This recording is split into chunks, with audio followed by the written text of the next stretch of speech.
The Daily Wire actually put together a nice little wrap up, a little montage of just what the fact checking ridiculousness looked like. Here it is. We're going to hear tonight is a detailed and dangerous plan called Project 2025 that the former president intends on implementing if he were elected again. There is no state in this country where it is legal to kill a baby after it's born. Donald Trump left us the worst unemployment since the Great Depression. Donald Trump left us the worst public health epidemic in a century. Donald Trump left us the worst attack on our democracy since the Civil War. I just want to clarify here. You bring up Springfield, Ohio, and ABC News did reach out to the city manager there. He told us there have been no credible reports of specific claims of pets being harmed, injured, or abused by individuals. If Donald Trump were to be reelected, he will sign a national abortion ban. Understand, in his Project 2025, there would be a national abortion, a monitor that would be monitoring your pregnancies, your miscarriages. Migrant crime. And it's happening at levels that nobody thought possible. President Trump, as you know, the FBI says overall violent crime is actually coming down in this country. But Vice Excuse me, the FBI defraud. Honestly, I think it's a tragedy that we have someone who wants to be president who has consistently, over the course of his career, attempted to use race to divide the American people. Oh my and we should just point out here as clarification, and you know this, you and your allies, 60 cases in front of many judges, many of them no Republican. No judge looked at it and said they there was said no we didn't have standing. That's the other thing. There was a mob of people carrying tiki torches. Oh my God. Spewing anti-Semitic hate.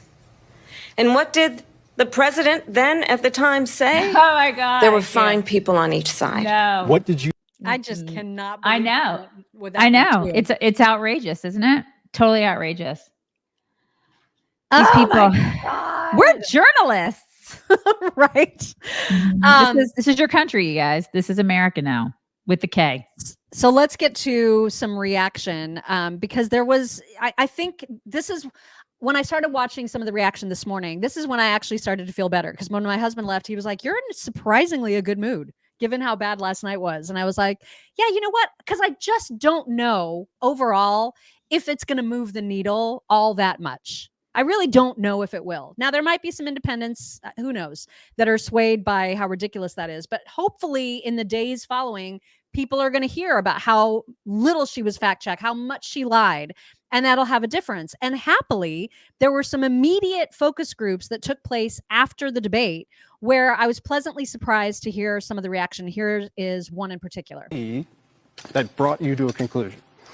I think it's important to remember that we are voting for the leader of our country and not who we like the most or who we want in our wedding party, but who is actually going to make our country better. And we're in an incredibly unique situation where we've had both of the candidates in office before, and we've gotten to see what they would do. And when facts come to facts, my life was better when Trump was in office. The economy was higher, inflation was lower, things were better overall. And now with Kamala's administration, things haven't been so fantastic. And she's saying she can fix the problems that her administration has caused, but I just don't know if I can afford to take that risk. Were you? She's right. I mean, right? Because like the debate doesn't take away the fact that everybody's still hurting. No, it doesn't. It doesn't at all. And all the bull crap that comes out of her pie hole doesn't take it away either. I mean, she can tell you a million times, things are great for you. It's really great for you. We've made things awesome. No, you haven't. You're not living my life. And Taylor Swift can come out with a glowing endorsement and say, I love her. Well, Taylor Swift doesn't live my life. She'll never live my life. She'll never live your life. She's a coddled, spoiled brat. And she can call herself a Catwoman and do all the whatever.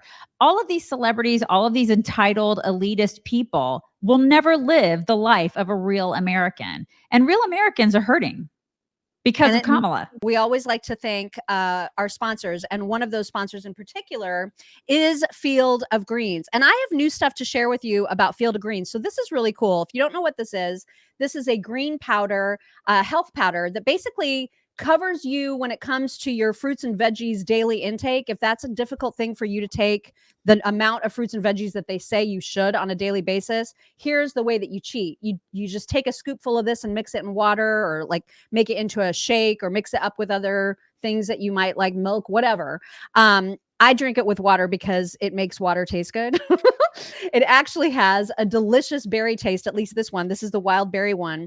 And there is this cool thing where Field of Greens, this very product, has just been approved for a university study that doctors believe, because doctors believe it may lower your body's biological age. There's your actual age, the age that you are, and then your body's biological age, which is essentially like a measure of your health. And so this is going to be part of a university study about lowering biological age. And that is because every single fruit and veggie in Field of Greens was selected by doctors to support your vital bodily functions like your heart, your liver, your kidneys, your metabolism, your immune system, all of that. And this is the only health powder out there that has a guarantee that if you don't see better health in terms of your lab results at your doctor's visits, you get your money back. That's a pretty amazing guarantee. So check it out. You can get 15% off plus free shipping at fogchicks.com, fogchicks.com. Don't forget to use code CHICKS for your order at Field of Greens, fogchicks.com. Nothing she said even tells them or reassures them how things will change if they elect her. And happily, during a Dr. Phil town hall, there was a woman that spoke up about just that. I think, I came into this with an open mind. I really, really wanted Vice President Harris to hit it out of the park. I don't think she did. I think she did better than some people expected her to. The cackle was not there. I kept waiting for it, and it didn't come. But I still didn't get answers. I didn't get answers to fundamental questions that we need to know as voters. And we just keep getting circled around that. Like you want I mean, policy. Yeah. Right. Because she can't be specific. She doesn't have any specificity about her policies. Well, she doesn't have to be. Pasted. She doesn't have to be specific because she's got a media that covers for her. Mm-hmm. Here is Scott Jennings' takeaway from last night. He says, if you need something to hang on to, here it is. Your hat on something for Trump. It's the economic numbers. I said it, I thought he won the first 15 minutes. It was largely about the economy. And so there's still a built-in belief by most voters that it's been mismanaged by Biden and Harris. And so if you're Trump and you're trying to take something positive out of this, it's that built-in vibe of they just didn't do a good job on it. You have to understand that and not get away from it. Number two, obviously, millions of people watch this. A lot of people didn't watch it, and a lot of those people who didn't watch it and may see nothing about it are some of the people that Donald Trump's campaign needs to turn out. The disengagers, they're not going to be persuaded by this. That's still a big part of the Trump strategy, and I don't think they'll be moved. Yeah, he's right. I mean, he's right. He's right. There's a lot of people that were like, I'm not going to watch this crap. My husband's one of them. He didn't watch last night. Really? He had no interest in this. No, zero interest. Watched zero of it. He was watching like the History Channel or some crap last night. He had no interest in this. I watched wonder it. how it'll compare to the Biden-Trump debate in terms of ratings. Yeah, I watched it in my office because he's like, I have no interest in watching that garbage. So he didn't. Oh my gosh. Yeah, he and my daughter watched something else. Because I mean, there's a lot of people that are like that.